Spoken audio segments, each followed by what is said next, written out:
Hi everyone, welcome back to my channel. I hope you've been having a good day. This week's video is going to be a book video. Finally, it's been so long since I've made any video about books. I think the last one was like in May.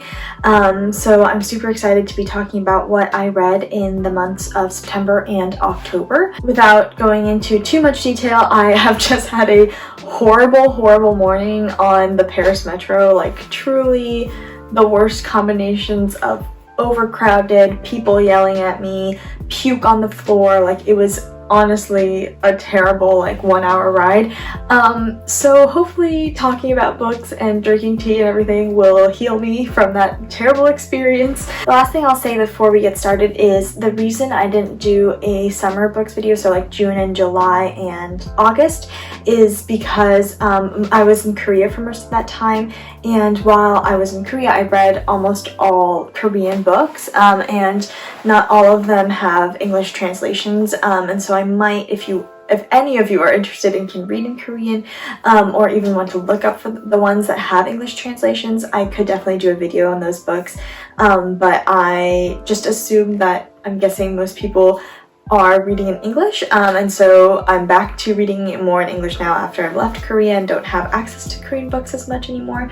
So yeah, that is the reason why those books are not included in these videos. Other than that, let's just get started. I read 5 books in the months of September and October. Technically, October's not over yet because I'm filming this before we go on like our week-long trip, and I am currently reading oh my god, what is it called?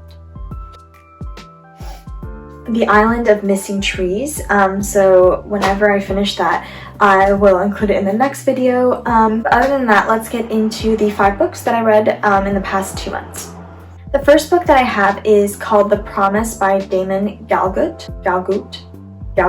And this is a book that won the 2021 Man Booker Prize, so obviously very highly acclaimed. It's set in South Africa during and after the years of apartheid, the period of apartheid, and it follows one white family's land and their home and their relationship to each other and their home, as well as the promise that is the namesake of the novel, which is a promise that one of the family members makes to their maid, who is black and lives on their premises, essentially in like a smaller house.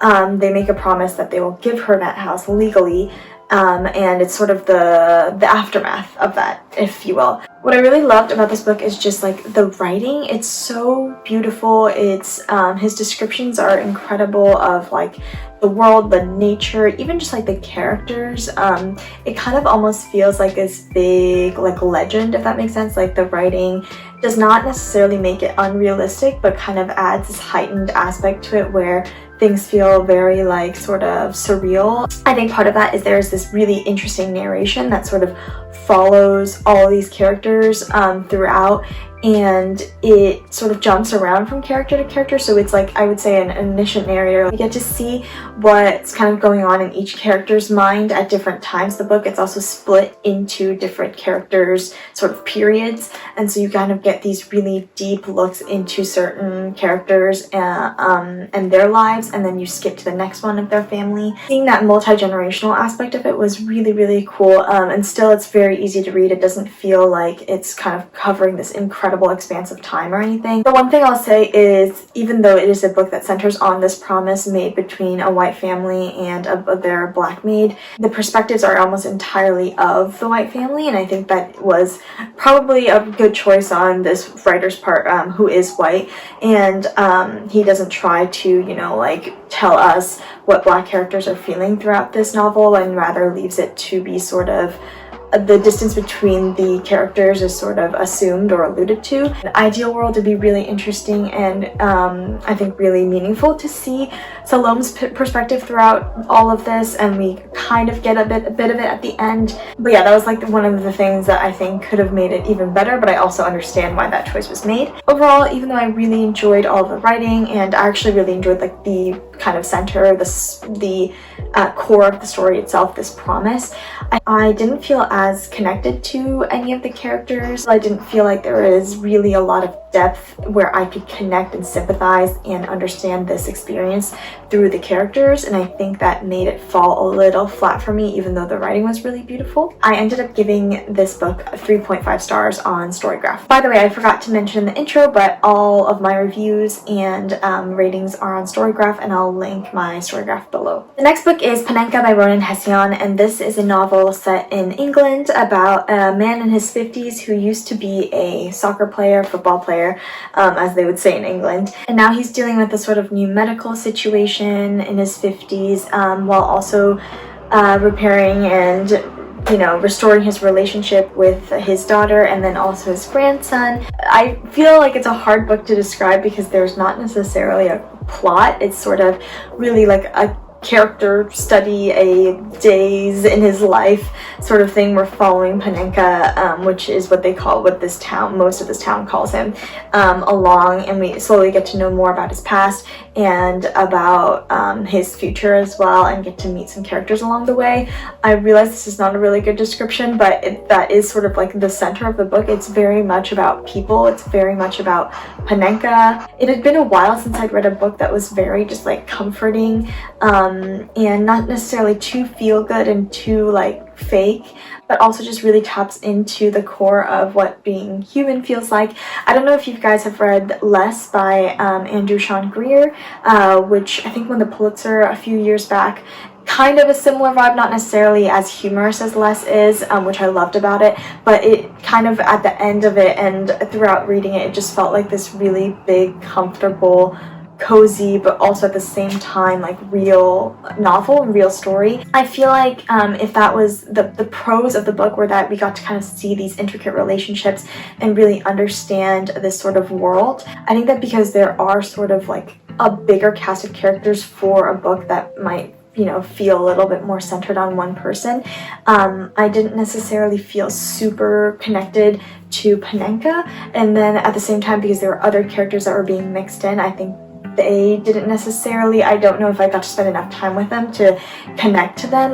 That's not to say they didn't feel real, but more so that I think I was just a little less invested in their personal connections and relationships, which were the center of the book. I also wonder if, very seriously, like the cultural difference of how soccer is perceived might have affected how I read this book. That would be interesting if any of y'all have read it. As an American, soccer is like literally the last thing on any American's mind. I felt like this culture was really interesting to read about, but also maybe a little less like, oh, this is home, and like I really understand sort of the gravity of all of this. And so I ended up giving Panenka 4 out of 5 stars on Storygraph. The next book is the only book that I read in a physical copy. The others I read on Kindle, which is probably good to say because Kindle always sort of affects, I think, my connection to a book. If it's really, really good, it will come across through any medium, but overall I much more prefer reading books like in physical copies. This one I bought here at Shakespeare and Company, which is like a really famous English language bookstore in Paris, and it is Jazz by Toni Morrison. I needed a Morrison. I needed something that I knew was going to be good, that I knew was going to inspire me, that I knew was going to just feel so good to read, and yeah, she never disappoints. Jazz is set in the early 1900s, I think like 20s, post World War I in Harlem, and it talks about like the Great Migration and the Black community in Harlem, but fundamentally it is about this one couple, Joe and Violet, and it says it from the very beginning. Joe has an affair with a younger woman and kills her, and then Violet, at her funeral, the funeral for the girl, Violet, who is Joe's wife, tries to attack the dead body of the girl at the... That's the starting premise of the book, which I just thought was already so compelling. Like, as Toni Morrison does, she just like makes this world so believable, so interesting. I think this book to me really felt like a exploration of womanhood as well, and of like the slightly like middle-aged womanhood, because we see a lot of the world through Violet. Although the narration in this is also something that's really interesting. It is a first-person narrator who goes unnamed the whole time, and who I assume is like maybe someone else who lives in the neighborhood, because a lot of it is sort of based on like the talk of the city, the gossip of that neighborhood. There's also a lot of theories that it's not like that, that it might be the city talking or whatever. So it's really interesting. I thought that was so great because it kind of creates this distance between the narrator and all of these characters that she's talking about. But I'm assuming that it's like a woman who lives in the neighborhood, but that they're talking about. But then also this closeness, because like I said, it really feels like this person knows what's going on, knows sort of the gossip of the town, knows what's really going on behind like closed doors. And so there's like this closeness and distance at the same time, which is just genius and brilliant, especially when it comes to such a strange event like this, a murder, and then like, you know, a sort of dealing with a marriage and the aftermath. I love Toni Morrison's writing always. Her language, her command of language is truly like unparalleled. I do think that this book is slightly less comprehensible at times than some of the other books I've read of hers, like Beloved or Sula, where I think that there's these really incredible connections between words and language, but you kind of can get what she's saying after a while.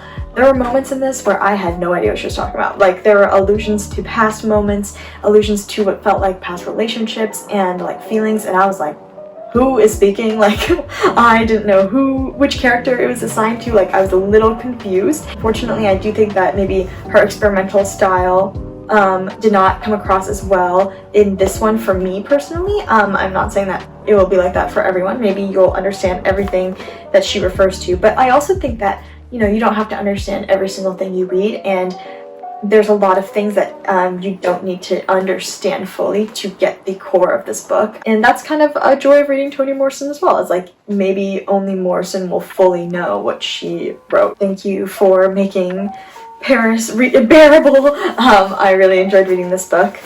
I ended up giving the book a 4 out of 5 stars on Storygraph. The next book is In Other Words by Jhumpa Lahiri, and I read this book for a class actually on translingual literature that I've mentioned in my vlogs, but we're talking about authors that write in their second language, acquired language that they've learned relatively late in their life, so like not before they were an adult essentially.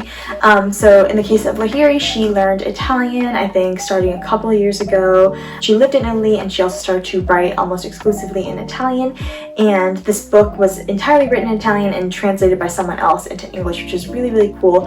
And it's sort of about her relationship with writing in Italian and this choice, and it's a series of essays about it. Honestly, it's just a really interesting work of art on its own that brings up so many questions just by existing, like the fact that someone else translated her Italian, which is her second language, into English, which is her like most comfortable language, and just reading that, like seeing like the simplicity of the language and thinking, you know, how what must have been like to write this. Also just really being curious what it would be like for an Italian person to read the Italian version, what it was like for Lahiri to make this, like, you know, publish this as a project. Just such a really cool concept and idea, and especially with things I've been thinking about recently about, you know, translation. If I want to work in translation, what sorts of languages I want to write in or read in, whether that be, like, for me, in my case, it'd be English or Korean or French. Like, a lot of really interesting questions that sort of have been coming up. I felt like it was a really good sort of pairing, and it made me think about a lot of these questions a little bit more deeply. And she talks a lot about sort of why this choice was so liberating for her as someone who wrote in English and was a relatively famous writer in English, but also obviously like the limitations that come from trying to write in a second language, also being in a country trying to speak a language when the country is not necessarily welcoming of you, and her experience as a South Asian woman in Italy. And yet the only thing is, and I find this with Lahiri's writing sometimes, is I just feel like there's a slight distance again between reader and narrator. In this case, the narrator was her sort of constructed idea of herself, because it is like a autobiographical essay collection. Yeah, and I just felt like, again, I was like, I don't know if I'm fully connecting. Is there a thread throughout this video? Basically, I was not really fully feeling the speaker and like what she was going through, like Lahiri's experiences, I think. So it felt more of like a theoretical book to me than maybe more of an emotional one. For that reason, I gave it a 3.5 on Storygraph. Okay, now we are on to our final book, which is, I've saved the best for last, truly. It is Elena Knows by Claudia Pinheiro. This book was translated from Spanish. Pinheiro is an Argentinian writer, and the book is set in Buenos Aires, and it follows one day in the life of a woman named Elena who is struggling with Parkinson's, and it makes her really hard to move and be mobile and have control over her body after her daughter's death.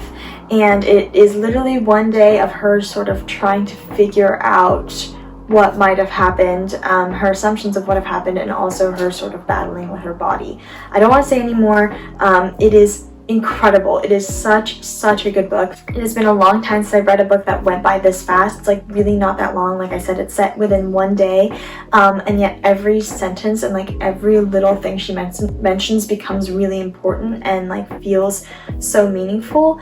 And by the end of it, it becomes this story about like women, aging, control of our bodies, mothers and daughters, and their relationships and what we think we know about each other, how women can restrict and constrict each other, and movement of our bodies and our choice over our bodies in so many levels, like so many incredible things about life, health, birth, like just this. It combines so many of these fundamental aspects of life and of choice and of, in this case, like womanhood into one day and one story. Like it's so extraordinary. It's so cool. It felt like, unlike many of the other books I've mentioned, I felt like I connected with Elena immediately, like within probably a couple lines of reading about her.